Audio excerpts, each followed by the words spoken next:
Gold hub తాకట్టులో ఉన్న బంగారాన్ని విడిపించి కొనబడును. అదే రోజు ఆన్లైన్ ధరకు కొని డబ్బులు ఇవ్వబడును. హాయ్ హలో నమస్తే, వెల్కమ్ టు అవర్ ఛానల్ మనం టీవీ. నేను మీ శాన్వి. ఈరోజు మనతో పాటు మన స్టూడియోలో ఉన్నారు Jai Bharat National Party spokesperson Geetha Naidu garu. మరి ఆవిడతో మాట్లాడి ప్రస్తుత రాజకీయాల గురించి తెలుసుకుందాం.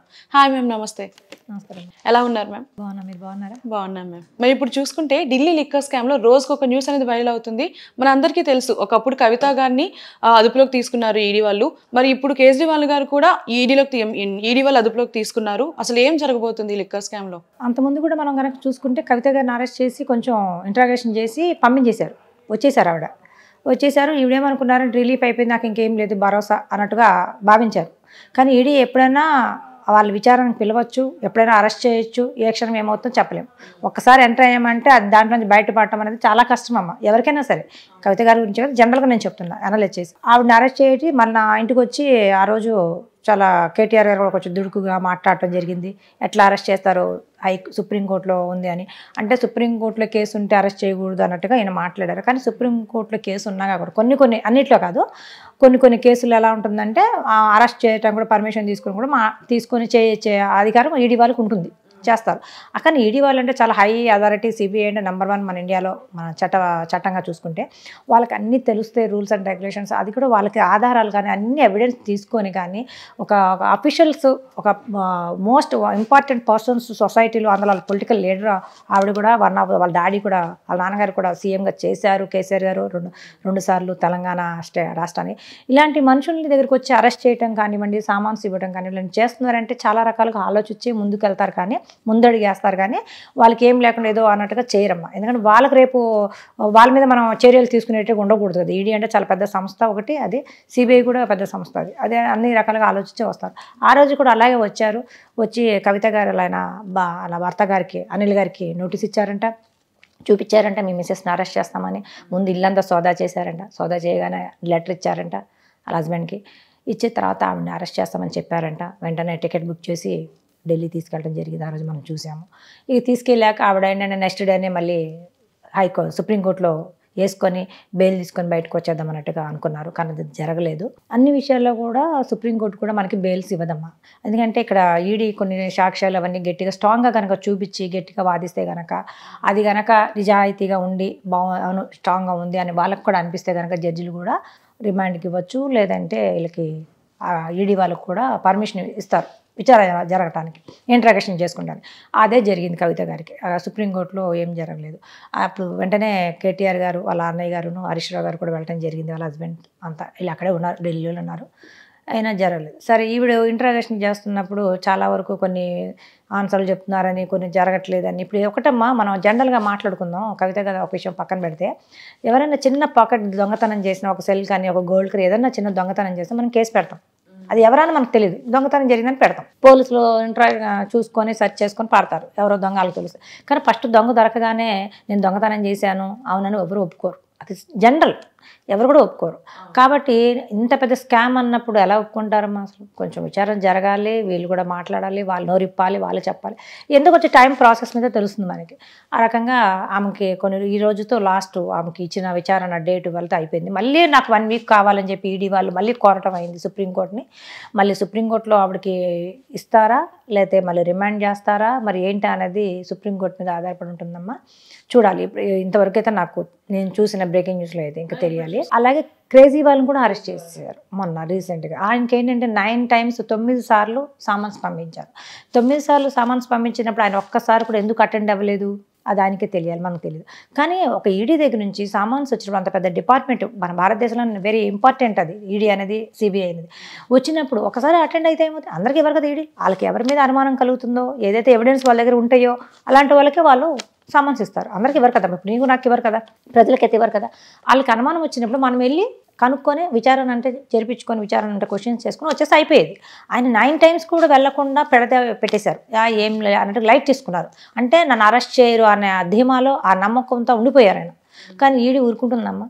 9 సార్లు ఇచ్చాక అవ్వలేదని చెప్పి ఇక తప్పదు అన్నట్టుగా రంగంలో దిగారు.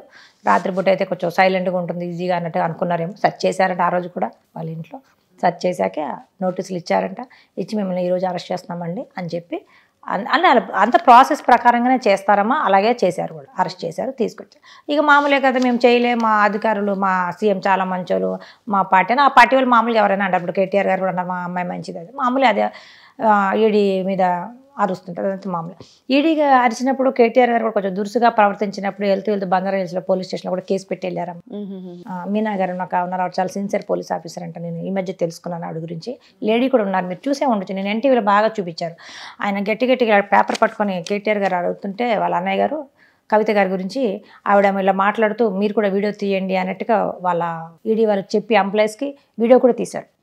ఎందుకు వీడియో తీశారంటే సాక్ష్యం ఉండాలి, కోర్టులో అడుగుతారు, ఎందుకు మీరు ఇట్లా అర్చుకున్నారు ఏంటంటే మాటలు చెప్తే కాదుగా, కోర్టులో సాక్ష్యాలు ఇవ్వాలి కదమ్మా అన్నట్టుగా ఆవిడ కూడా ఒక వీడియో తీసుకున్నారు.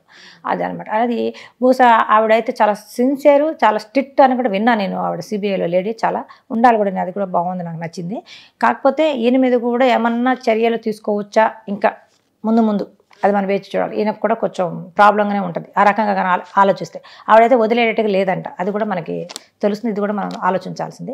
ఇక కవిత గారికి అయితే ఇప్పట్లో బహుశా రాకపోవచ్చు బెయిల్, ఎందుకంటే విచారణ అందులో కేజ్రీవాల్ కూడా అరెస్ట్ చేశారు కదా, కేజ్రీవాల్ గారిని కవిత గారిని ఇద్దరిని ముందు పెట్టి క్వశ్చన్స్ వేయాలి, ఒకరి తర్వాత ఒకరు. ఇప్పుడు వీళ్ళిద్దరు అడిగాక కామన్గా ఒకటే ఆన్సర్ వచ్చింది అనుకోండి, అది జరిగినట్టు ఏదో వాళ్ళకి తెలుస్తుంది. ఆ ఇంట్రాగేషన్లో విచారణ అనేది చాలా రకరకాలుగా, చాలామంది ఒక 4 ఆఫీసర్స్ ఉండి ఒక్కొక్కరు ఒక్కొక్క రకంగా అడుగుతుంటారమ్మా, అంటే ఒక్కొక్క డిపార్ట్మెంట్ సపరేట్గా ఉంటుంది. దాన్ని బట్టి వీళ్ళు క్వశ్చన్స్ ముందే ప్రిపరేషన్ చేసుకొని అడుగుతారు. చాలా సిస్టమేటిక్గా ఉంటుంది, చాలా పెద్ద డిపార్ట్మెంట్ కదమ్మా, నెంబర్ 1 డిపార్ట్మెంట్ సిబిఐ మామూలు కాదు, అందులో ఈడీ కూడా నెంబర్ 1 డిపార్ట్మెంట్ కాబట్టి వాళ్ళు చాలా తెలివిగలలు, చాలా పెద్ద ఆఫీసర్స్ అడుగుతారు. ఏదైనా కామన్గా ఇద్దరికి తెలిసి ఒకటే వచ్చిందనుకోండి, అనుమానం ఇంకా బలపడుతుంది. ఒకటే వచ్చింది అనుకోండి ఆన్సర్, కామన్గా ఈజీ అయిపోతుంది మనకి.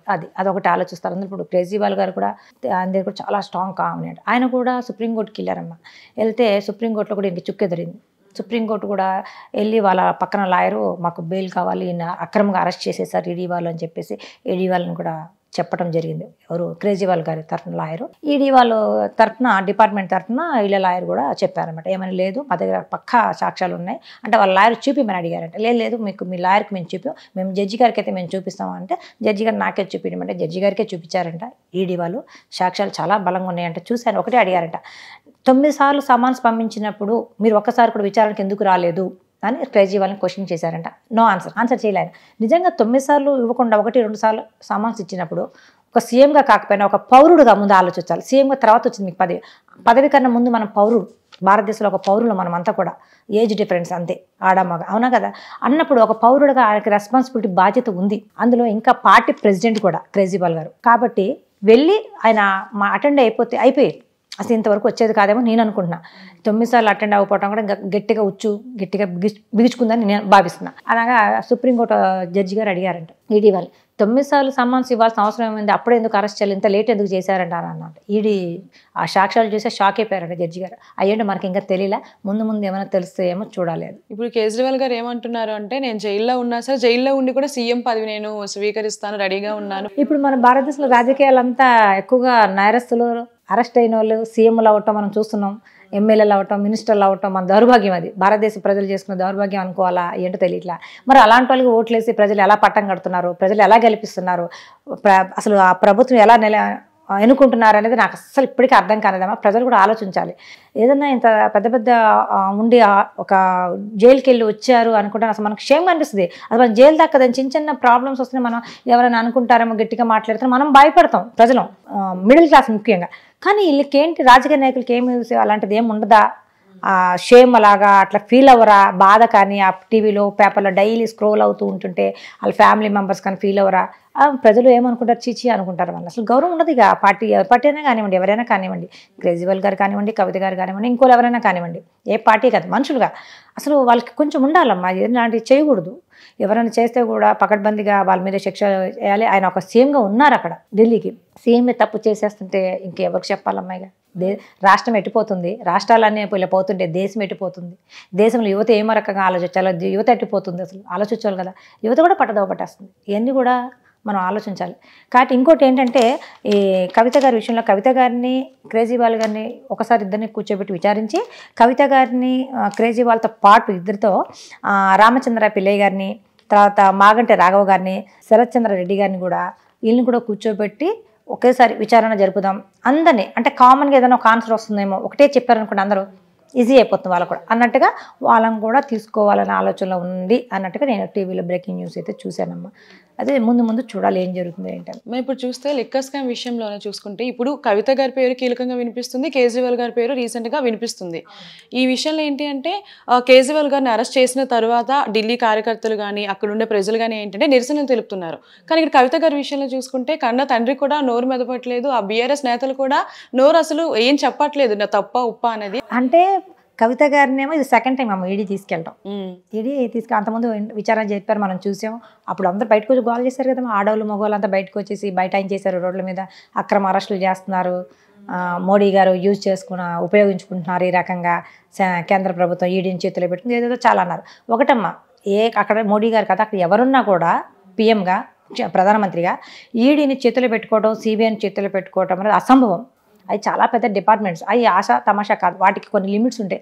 ఈ లిమిట్స్ అవి క్రాస్ చేయరు, వాళ్ళ డ్యూటీ వాళ్ళకి సక్రమంగా చేసుకుని వెళ్తారు. కాబట్టి మనం ఆ రకంగా ఆలోచించకూడదు, తప్పది. ఎవిడెన్స్ ఉంటేనే అరెస్ట్ చేస్తారు, ఎవిడెన్స్ లేదు ఎందుకు అరెస్ట్ చేస్తారు? అరెస్ట్ చేస్తే ఊరుకుంటారా? వీళ్ళు వెంటనే సుప్రీంకోర్టుకి వెళ్తారు, వాళ్ళు వెంటనే బెయిల్ ఇస్తారు కదా. మరి బెయిల్ ఎందుకు ఇవ్వలేదు? బెయిల్ ఎందుకు తెచ్చుకోలేపారు? మరి కేటీఆర్ గారు వాళ్ళ కూతురికి, కవిత గారు ఎందుకు తెచ్చుకోవాలి?